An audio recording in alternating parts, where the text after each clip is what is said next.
Alright, so this is go over video analysis and performance choices for Oliver's Evolution. That is the short fiction I'm going to be performing.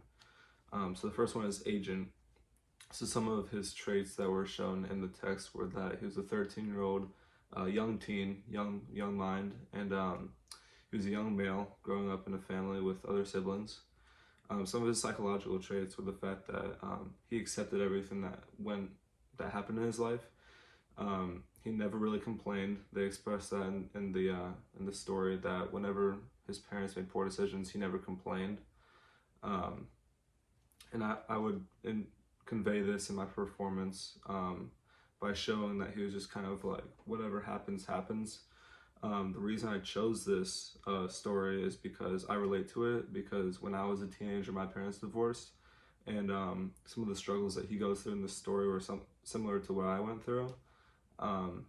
Just kind of understanding like why it happened, what happened. The second analysis is the scene. So they don't really express the location, but the time period goes from when his parents divorced up into college. So from then, his academic life was digressing heavily. They were expressing how he was failing classes and he was struggling to cope.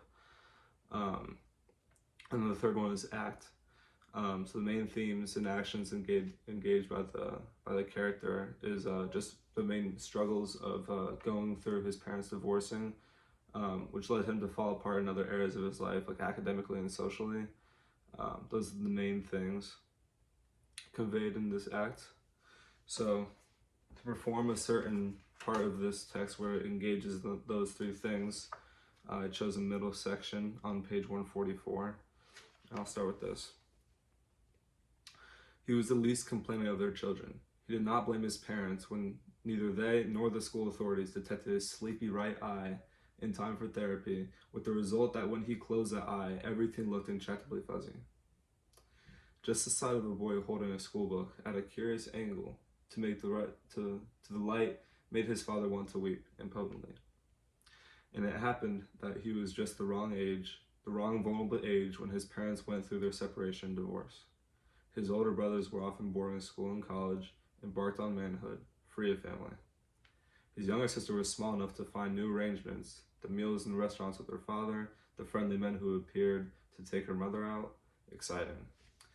But Oliver, at 13, felt the weight of the household descend on him. He made his mother's sense of abandonment his own. Again, his father impotently grieved.